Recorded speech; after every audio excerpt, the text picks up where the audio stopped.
What's up, you guys? It's your girl, Armory, and you are locked into From the Yard on WSUV 106.1. And you know, this is the ultimate place where we bring our Southern University alumni back to the couch and just learn more about their journey, learn about what they're doing and the legacy that they're leaving behind. And today, let me tell y'all, I have a powerhouse joining me today. Just to give you a tease, of course, she's a Southern University alumni. She was the ultimate track star while being at Southern, okay? Let me just say that. And she also excelled in fitness after college, and she has her own thing going in real estate. And please, without further ado, help me welcome the one and only Miss Mary Newton. How are you doing? One heck of an introduction. I don't even know if I can live up to it all. You are. But thank you so much, and thank you so much for having me. I really do appreciate the ability to fellowship, to bounce ideas, knowledge, and just really catch up with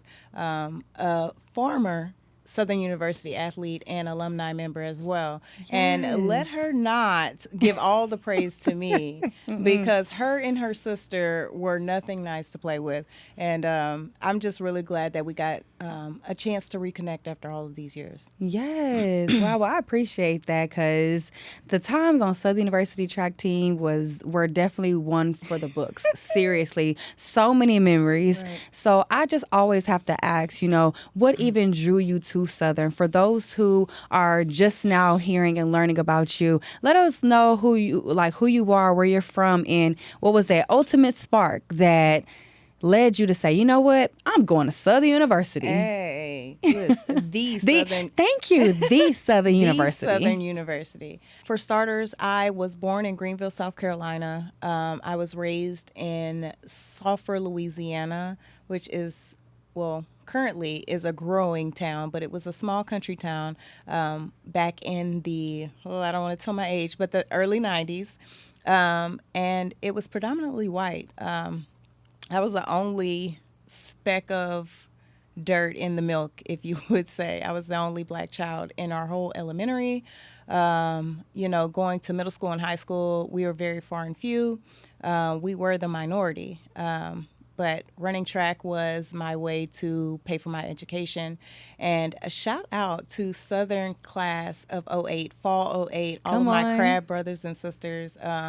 They taught me so much about life, lifelong friends, and I will forever be grateful and appreciate them. But I just kind of felt like I needed something different. My eldest brother went to Southern University. Come on. And my little brother actually went to Southern University. So it was kind of like I had a fear of missing out, the culture, the camaraderie, the loyalty to one another, and then the spirit of love and life for people on the yard, whether you knew them or not, was something that drew me to Southern University. Not to mention the track team that was coming in 08, Come on, shout them out. Gotta pay homage where homage is due. So it was just really just the culture and the energy that was on the yard. And I'm so glad that I made that decision. It forever changed my life, and I will forever be grateful for it. So. That's powerful, sis. Like, even just hearing you describe that journey, and I didn't even know you had an older brother that went to Southern and a younger brother that went to Southern. Right. So did that ever, you having your older brother going to Southern, did that, put any pressure on you? Like, you know what? Let me follow my brother's footsteps. Did you have any of those thoughts? Well, my older brother, he went years before me, but he was still on the yard, and now he is currently teaching on the yard. He's a professor. What? Shout out to John McCree. Come on, Professor. Yeah, Professor McCree. He is teaching in the history building. We got to get him on the show. Got to. Gotta have him. Would love to visit us, Professor. But yeah, he was trying to get another one of my brothers to go to Southern University, and we all just basically got in the car and drove down to Baton Rouge, Louisiana, and we were on the yard. I think I was in middle school at that point in time. Really? And he was trying to convince one of my other brothers, hey, you want to come to Southern? This is what you're missing out on. And, at that point in time, I was just starting to run track, and I had all of these other different schools that I was entertaining or interested in, and Southern wasn't even on my radar. Wow. And when I went there, I couldn't just get it out of my mind. Like the entire time, I was just like, "Is that something I want to do?" Thing. Right. So just from early on, it was introduced to me, and it was always in the back of my mind. So. Yeah. Wow, that's powerful. I love how you even mentioned. You said that this is a thing. Like you mentioned, your brother said this is something that you don't want to miss out on. Right. And it's funny because I would listen to people say that to my sister, but it's nothing like you experience it for yourself. Right. So. Shout out to 08, your class, for Shout real. out. And your sister is a part of my class. She is. Like, so yes. y'all inspired me, literally, when I was coming to Southern. I was Yeah. like, seeing the camaraderie that y'all had. Right. Like, what was that like? Because even just you stepping on the yard as a young girl, like, you experienced it well before anyone else had the opportunity to experience that. So that's just very, very, very, very, very amazing. When you think back to your days competing for Southern, what's one moment on the track that still gives you chills? Whew. One moment on the track. Well, I mean, you spoke on the camaraderie of it all. Our team, we were family. Like, whether, one person had an issue with someone, we all had an issue with someone. We all had each other's backs. And at the end of the day, like, we could fight like brothers and sisters. But at the end of the day, we were family. Yeah. Like, we didn't let that get in between of what we came there to do, and that was compete. The most, I guess, memorable moment was 08 fall, or was it? It was definitely my freshman year, indoor track.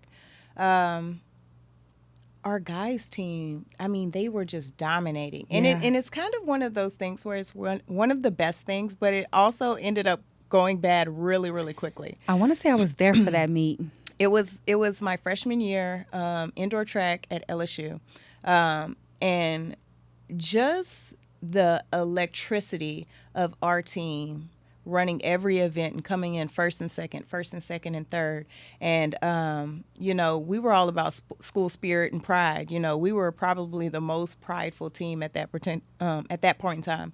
And, every event we ran, we threw that Jaguar flag out. And I think we started that in the swag. I don't know. I don't want to start anything. Come on, that's what we do around here. We're trendsetters at Southern University. Period. So with that being said, we would win first, second, third, and someone from the crowd would throw that Jaguar flag to them, and we'd have it like we were at the Olympics.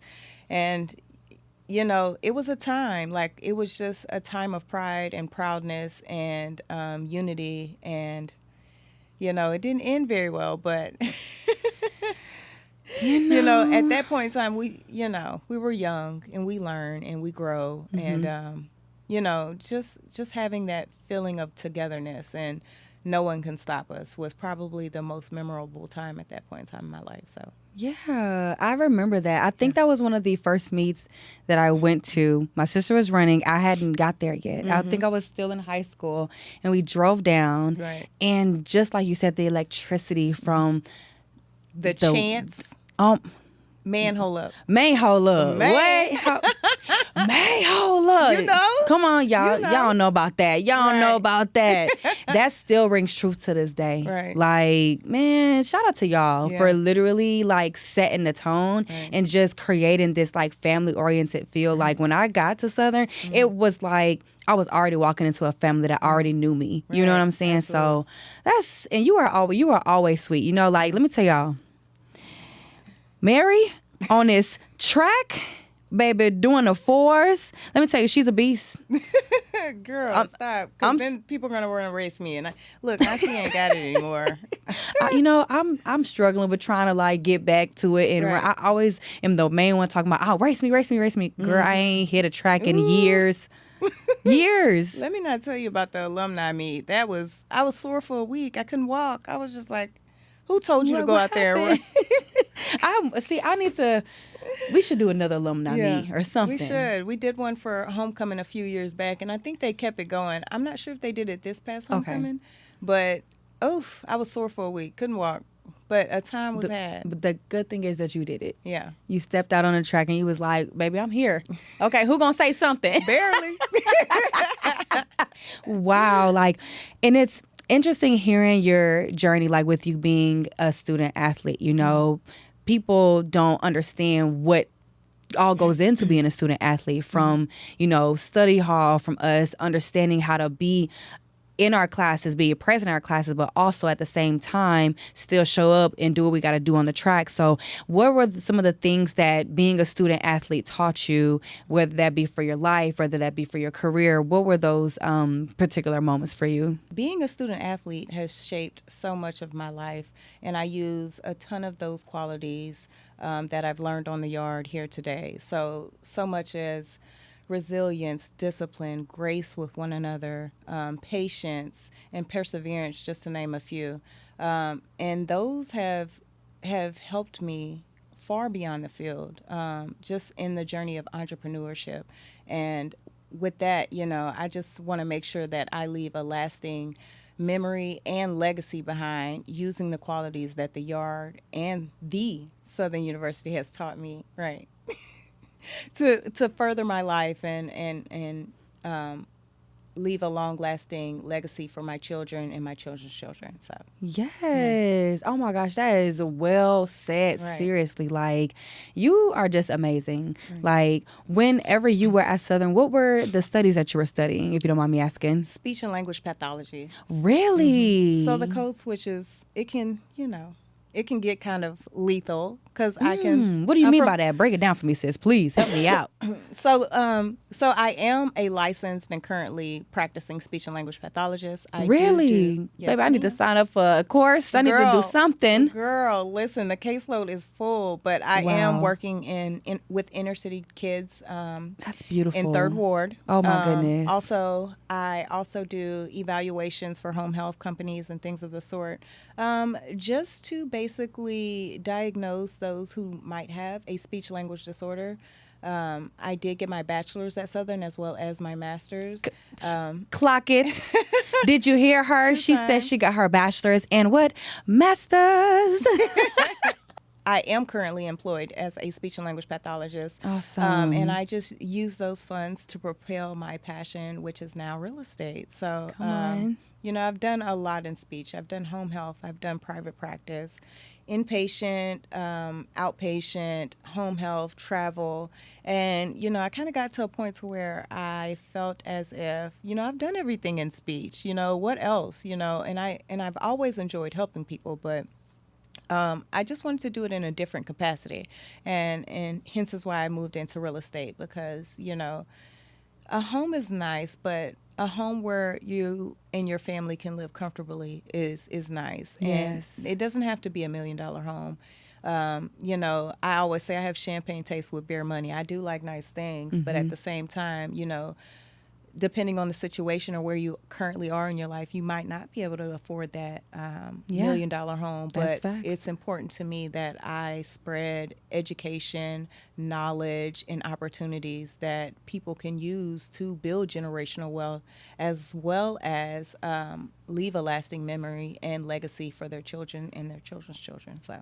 Yes, that's powerful. Like, that says a lot about you, your character, how you even show up in this world. Like, you can tell that you're someone who is a giver. You know, you can tell that you like to pour into individuals. And unfortunately, we don't have a lot of beautiful women who are doing that like Right. you are, you know. So the fact that you are setting this stage and you're leaving a legacy behind for other women to be inspired by you, I feel like that's an amazing thing. So, girl, Oh, thank you, girl. y'all don't see us in the studio clocking it. Listen, I get the energy. I feed off of energy, and I get that energy from you. So I appreciate I feel that. comfortable with sharing things like that when I am in a space with genuine, beautiful women that are willing to do the same thing with me, because you can't do it by yourself. Yeah. And you'll go crazy trying to do it by yourself. And Talk about we it. move faster and further together. Yes. So why not? Absolutely. Yeah. And camaraderie and working together is a thing. Like, just how you said, it's hard when you're doing things by yourself. And I was someone who was always just like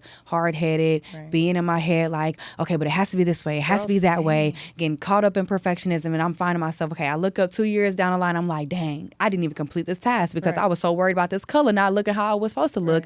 And I'm just like, okay, wow, like, let me just take a moment, and I started asking God, like, God, send me who you want me to align with to just help be able to build this team, because we can't do it on our own. Can't. Yeah. So that's powerful. Yes. I did not know. I'm learning something new about Mary today, y'all. Like, I did not know that. Yes, girl, I got like 6 jobs, girl. Hey, they said the new wave is multiple streams of income. Absolutely. Oh, do you mind if we sit right there for a second?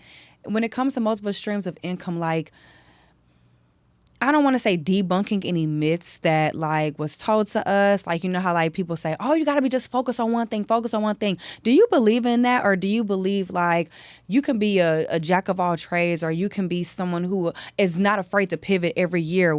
How do you feel about that? Because I have like my ups and downs about that too. Right. I believe that, you know, that one thing can bring you into a variety of things. You know, there's so many ways that you can, you know, expound upon your current business. Like, so for you, like you do broadcasting and you do media and things like that. And of course you can have a rental space for podcasts like you do, or media. Then you can create products. Well, people might need maybe a filter, or maybe a shade, or maybe a tripod, and you can create your own products there. And I believe in focusing on one thing, but knowing that that one thing isn't the end all be all, and you can branch from that. But you know, I do believe to an extent you should focus on one thing so you can perfect that one thing. That's and good. Exhaust all of the avenues that one thing has to offer. That's good. Yeah. She's dropping gems. She's dropping gems. Wow. So I'm curious, because you obtained your bachelor's degree at Southern and your master's degree at Southern. If you don't mind me asking, who or what were like pivotal factors in your life, or just someone who inspired you, someone who you can just like either call on, whether that be that even just left a lasting impression in your life, and why? So you mentioned earlier pretty much about being a giver. And one thing that I do kind of characterize or qualify myself as is someone who is kind of aware, not just of myself, but of others. And I would say a very impactful person, or some people that I've looked up to would, and it sounds cliche, but it's really my parents. My mother, my father, they were a team, and my father, he worked long, hard hours, like 7/12s. He was a welder. Wow. So he would be in Chile, Venezuela for 6 months at a time, working 7/12s, which are, for people who don't know, are 7 days a week, 12 hours a day for months at a time. Oh, wow. And Trinidad and Tobago and things like that. And I remember like running track in high school and having the state meet, and he would be on a turnaround, and he would get off of his turnaround and drive from wherever he was stationed, whether it be Pensacola, Mississippi, or wherever, and drive overnight, not sleep, watch me run 2 races, and then drive back to go and do another 12-hour shift. Shout out to Dad. Right. And Mom Dukes. Yeah, and Mom Dukes held it down, just like, goodness. you know, didn't complain, always sacrificed. So I was just aware, like, hey, you know, they're doing the best that they can, and, you know, just seeing them tired and coming home, you know, I try to not ask for a lot and try not to burden them. Now, I did get into a little trouble here and there, but hey, we all do. We children. But those were the most impactful people. They will forever be my why.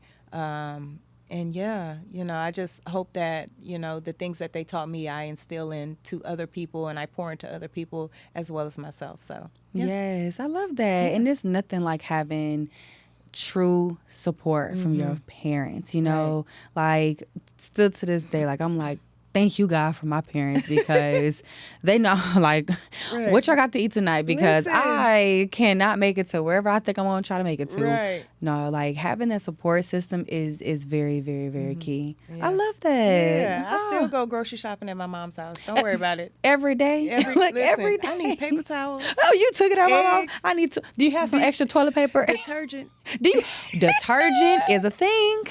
Baby, I'm about to go wash after this. Just throw it. Put it all in there. And you know what? I'll treat you to lunch next week or something. But for now, yeah, I ain't got it, Ma. Yeah, and it hits different, you know. So I love that. Yeah. I love that. Competing at the level of when it comes to track takes, of course, more than physical ability. It's all mental. How did you balance academics, athletics, and personal life while staying grounded? Whew. I had a praying mother and father. Ooh, come on. Listen, one thing that Southern did instill is that inner drive to balance all of these things and to show up and get it done regardless, with the highest level of excellence. You know, I did have my brothers there. I had my older brother, and even though he wasn't particularly on the yard because he was getting his graduate degree when I was in undergrad, he would have night school. And of course, you know, our school day goes from like 8 to 2:30, 8 to 3, tracks at 3:30, 3 o'clock, 3:30. And he would be there from like 6 to 9. So he would come and check on me, and just having an abundance of support, people to come and check in and say, hey, are you doing okay? Is what really kept me on the straight and narrow.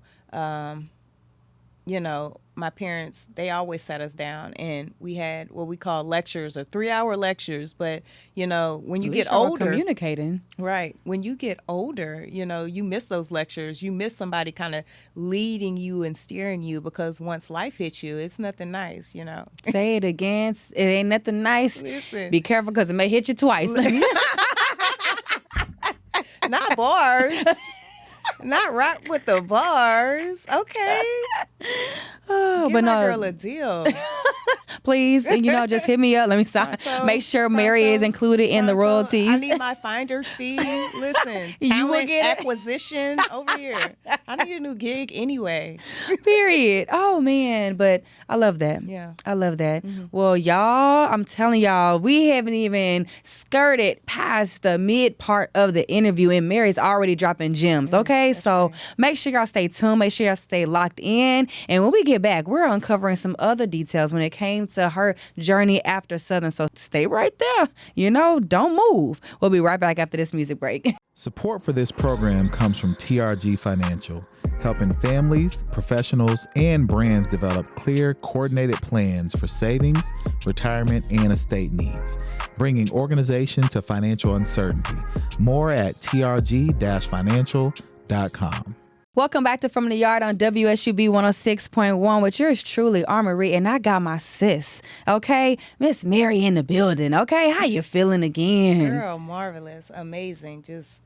Just happy to be a part and happy to be in the building with you. Come on, let's get it, let's get it. So before the break, we were really just uncovering what led you to Southern, just your time while being at Southern and on the track team, and just all of those different moments that even just molded you into being the woman that you are today. And so the fact that you majored in what you majored in, speech pathology, correct? Look okay, at you. look, Go ahead. struggling for a second, you know, trying to get my memory going. Take your time, Pastor.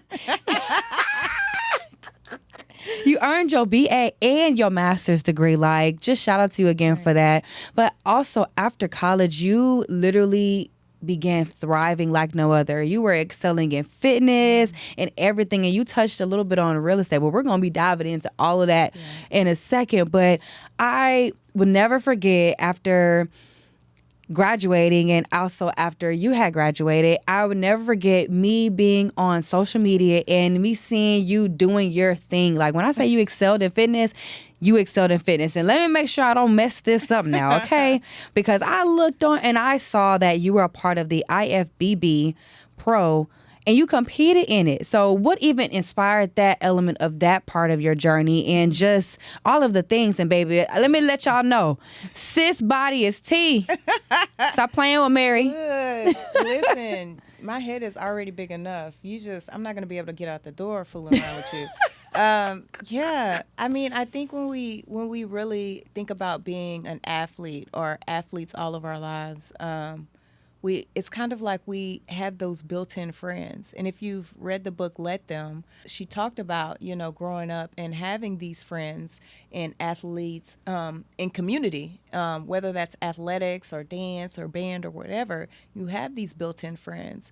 And going from running track since 4th or 5th grade and always having someone who could empathize and sympathize with what you're going through, to leaving and getting into the real world without these built-in friends that share those similar values or feelings or experiences, it can be tough. And, I knew that I felt that it was going to be a battle when we ran our last track meet as a senior at Southern.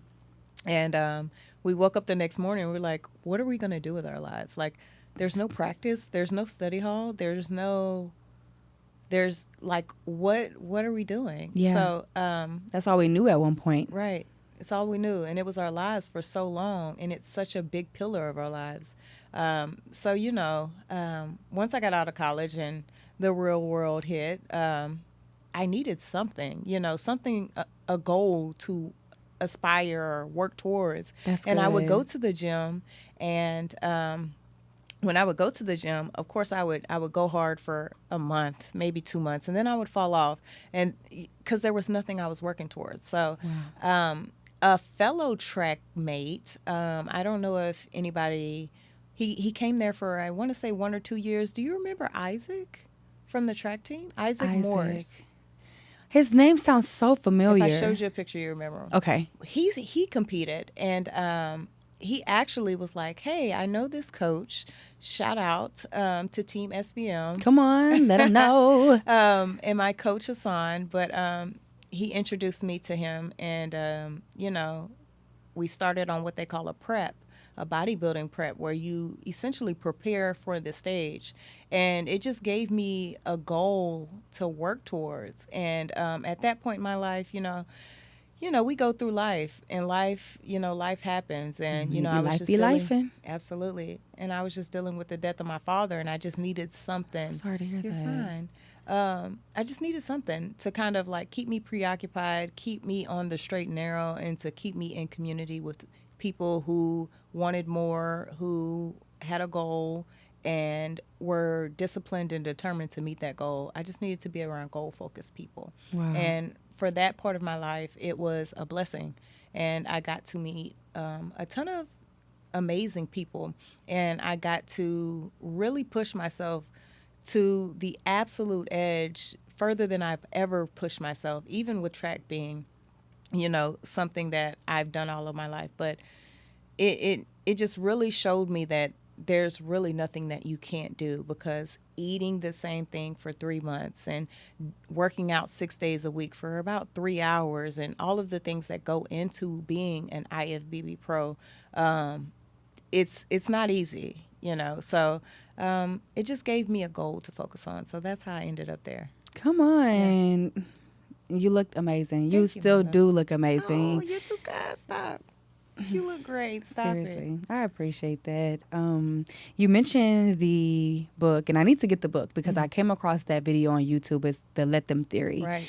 And that's something that I'm even ironically trying to not just master, because I find myself allowing things to bother me or trying to just figure certain things out, and I have to realize, like, I can't control, like, I can't get mad at certain things that I can't control, and I can't control people. I can't control how their reactions are to me. Like, I can't expect me out of people, and I be expecting, like, my reaction out of other individuals, and I'm like, you know what, let me just let them. Same. And it just literally takes the stress away. Yeah. So, wow. I'm a work in progress, though. Like, even though, like, you read the book, it's not that you change overnight. I think when you read the book, you're aware of those behaviors and you're aware of those feelings that do arise, when, like you said, people don't treat you or, handle a situation like you would handle it. Yeah. But it is a work in progress. And I think if you make a conscious effort to, not let things, get to you and ruin your day. Because I'm a stickler for perseverating on something the whole day. Like, oh, they done made me mad. And, Ooh, I'm get still out of my mad. head, sis, because that's me. I'm still mad. And another thing. And another thing. Did you even recognize me? Right. I'm telling y'all, man. Wow. Right. And speaking of conscious effort, like, even hearing you talk about the journey of you being an IFBB Pro, like, that's a journey that most people are afraid to take because of the discipline, the strict diets and things of that nature. So were those elements, did those elements help you become another version of yourself? Oh, at that point in time, I think it's a very solo and selfish and individual journey, because you can't blame anybody but yourself. Wow. So it takes a greater sense of self. It takes an increased amount of self-awareness and accountability. And that's part of a reason why I stayed in it for as long as I did.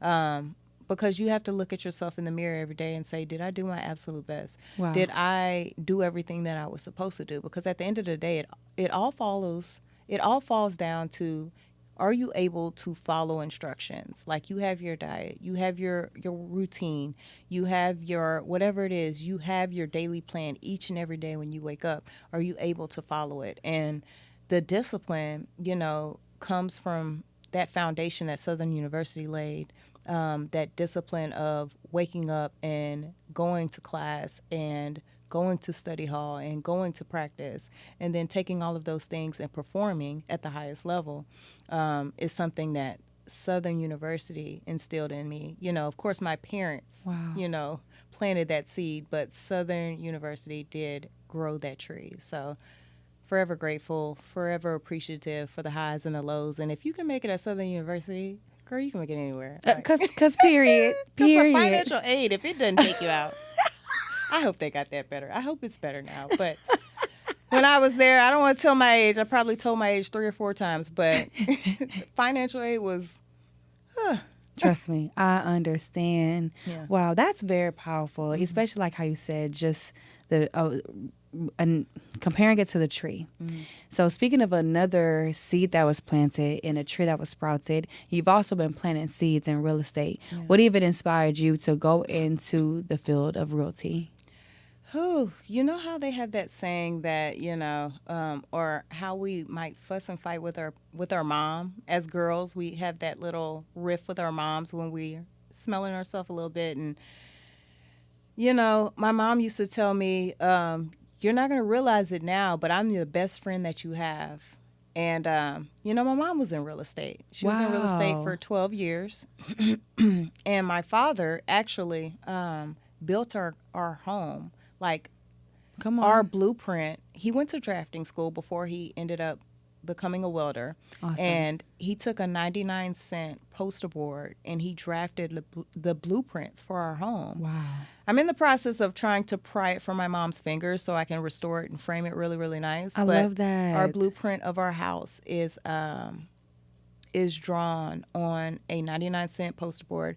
And it's a blended family. He got married, she had her children, and of course he came with his children. So it's 7 of us.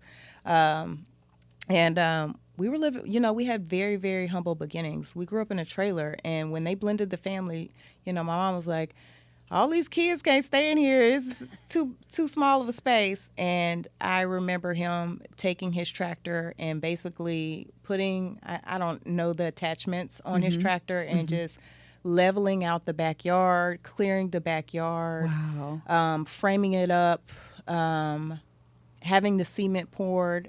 For 2 summers straight, we were putting up the foundation, the walls and things, and he was nailing it to the foundation. So just remembering back when I was a child, how proud and how great we felt moving into a home that our father built just for us to live comfortably. And, that's really what I want to not only bring to real estate, but bring to families and people in our community, like the comfortability of moving into something that is yours.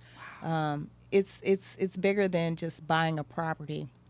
It's learning how to start generational wealth, yes, and how to build a legacy that will last forever, within your name and your household and other households to come in the future. So, yeah. I love that, y'all. I'm telling y'all. Oh my gosh. Well, y'all make sure y'all stay tuned, because when we get back, we're going to dive into more when it comes to leaving a legacy behind with your girl, Mary. So stay right there. We'll be right back on WSUB 106.1. Let's go. This segment is made possible by Hive Mind Creative Agency, helping businesses share their story and grow their presence online. Hive Mind offers podcast-style marketing designed to fit each brand's voice. Learn more at hivemindhtx.com. Welcome back to From the Yard on WSUB 106.1 with yours truly, Marie, and my girl, Mary, in the house. Oh my gosh. Well, sis, I can just say I am so inspired by you and just sharing the journey that you have, even the legacy that you're building, that you're leaving currently behind, and even what inspired you to go into real estate. I think, like you mentioned earlier, just it's nothing like having that home that people can actually reside in. And it's just what those particular things that actually truly make a home. So I want to pivot back and go and talk about your inner home. Right. What would you tell college you from what you've acquired now as the amazing woman that you are? What would be something that you would tell college you? So what I would tell my younger self would be to soak up everything, the people, the culture, just the overall camaraderie of the yard, and to also know that the education and the experiences that you do have on the yard are going to be ones that build the foundation to open doors and have an abundance of opportunities. I would also say stay disciplined, stay graceful, have grace with yourself, and know that every mistake is not a mistake in itself, but a lesson. Yeah. It's so much, I've learned so much from Southern, but, we're our own biggest and hardest critics. And I would just say, just allow yourself grace, to live life, because this is the only life that we have. And this is our first time experiencing it. So if I just, keep steadfast to that mindset, I think that, I'll have a lot less anxiety than I had, just coming out of Southern, Wow. I love that. I love that. What does being a Southern University alumni mean to you? It is pride. It is unity. It is a family wherever you go. There's going to be somebody from Southern University, whether you're in D.C., whether you're in Houston, whether you're in Dallas. I went home to small Lake Charles, Louisiana, Sulphur, Lake Charles, Louisiana, and homecoming weekend, there were 3 people with Southern University shirts on. Come on. Yeah, Southern University means excellence to me.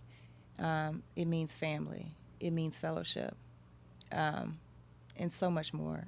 I'm forever grateful for Southern, and, I don't know where I would be without it. Wow. Look, that hits so different. Yeah. I always like to tell people, like you even mentioned earlier, you don't know unless you experience it. And even when my sister was going there and she was trying to give me insight, it still doesn't hit the same until you're actually there. And because everyone's journey and everyone's moment there is completely different, so the fact that you were able to share multiple memories with not only your family, but like your track mates, people who you went to class with, professors that you were able to lock in with, like I think that just shares just a lot about who you are, the character of a woman that you are, and how you just exude this level of confidence that inspires not only myself, but for multiple people, other women that are aspiring to just be in that same position. So on that, low key, what advice would you give any woman who may be a student athlete who's trying to figure out how to even fit in at Southern or just trying to balance it all, what advice would you give that young woman? Girl, be yourself. Everybody else is taken. Ooh. And if they don't like you, they don't like you. Period. Be your most truest and authentic self. Yes. And you'll find your tribe eventually. Come on. Yeah. They're going to come knocking at the door for you. Yes. Sis, where you at? Bringing them all to the yard. Yeah. Hello. Yeah. Wow. Has there ever been any other moment that you remember while being on the yard, aside from the track team? What are those other key pivotal moments for you? Oof. There were so many. It just seemed like something was going on every day. Literally. To even pinpoint. There's so many memories that I've made at Southern University. And from the homecoming games to the late night study sessions and study halls with your friends and your teammates, to just the energy that you feel when you step on the yard. But all of that aside, I have to bring it back to fall 2008 when Wow. Barack Obama was elected president. Wow. Being on an HBCU campus during that time of his election was electric. Literally. Like, there is nothing, I'm literally getting chills talking about it. Seeing people celebrate, laugh, cry, cheer was something that was one of the most powerful experiences that I've ever experienced in my life. And knowing that us as HBCU students Yes. did our part to make that happen was something that proved to us that our voices really do matter and we really can conduct change. Just shout out to Fall 08. Come on. Shout them out. It's the best time of my life, and I wouldn't change it for the world. So Wow. Yeah. I can just only imagine how Oh. turned the yard was, okay? crazy. Listen, I 3 can only o'clock in the imagine. morning in the circle. Hey, the circle, y'all, if y'all don't know about the circle, If you don't know, you know. If you know, you know. the circle, I Time. can imagine, like, yeah. I believe I have a picture of all of us, and I want to say your sisters. I'm not sure. I'm pretty sure she was in that picture, knowing her. But yeah, if you know the track team, you know we were head first in the circle, and Hello. half of our team is from Houston. Shout out to the H. So they were swinging. I don't know, girl. They were doing the That's so absolute funny. most. Yeah, they were swinging out there. Look, Well, y'all, that's so funny. Who was Rashad? Had the what are those called? The polkas at one point in Oh, time. the 84s, Girl. 84s poking out. Yeah. Girl, Look, I remember don't get we me got- acting get up in here. We got pulled over one Pretty Wednesday. The whole track team on the strip. Period. Swinging and banging. Period. That's Cops how we came, do it. Girl, we had to run bleachers so much. Hey, but like you mentioned earlier, it was given trendsetters. Right. And those, when you think back to them, become lasting memories. Right. You know what I'm Right. saying? So, The influence. We were influencers before that was really a thing. no, Like, seriously. Like, social Yeah. media came towards the end, but y'all were setting the trends. It was funny because my sister was in here. She was saying y'all were doing Black Tea Wednesdays. I was going to say Black Tea Wednesday was a thing. Yep. Yeah. We wear black tees on Wednesdays. Yeah. Y'all. We don't was do turning Pretty it up. Wednesday. No, we did do Pretty Wednesday, Mhm, but mhm. we wear black tea on Wednesday. And it was probably the Houston crew that came up with it. They were the ring More leaders. than likely. They were the ring leaders of everything. They were like the hypest. It was a time. It was Yeah. a great time, and the best time of my life. Like college, go to college, kids. Yeah. Like, go to college, experience it. Yes. If there is a college after all of this, right? Girl, look, don't get me started. Because, ooh, wow. Well, oh my gosh, that is so amazing. Every show, I always ask my guests to leave our viewers, our listeners, with a Jag gem. And a Jag gem is any piece of advice, whether that be a quote, whether that be a phrase, something that you were even taught that you would like to leave, whether somebody who is going to Southern, somebody who is currently at Southern, and maybe a fresh graduate just trying to navigate life after college. what Jag gem would you leave with them? My Jag gem would be, this is your first time experiencing life, so live it. Give yourself grace in all that you do. Period. Period. Well said. Oh my gosh. Well, thank you so much, Mary, for joining me today. I truly appreciate it. Please let everybody know where they can connect with you or how they can even lock in. Oh, well, you can reach me on Instagram at being_Mary Alice. On Facebook, I am Mary Alice. And on Threads, I am at Being Mary Alice, as well as on Twitter at Being Mary Alice. So thank you so much for having me. I really do appreciate it. You've been an amazing host. I appreciate and hype you. woman. I'm trying, Lord.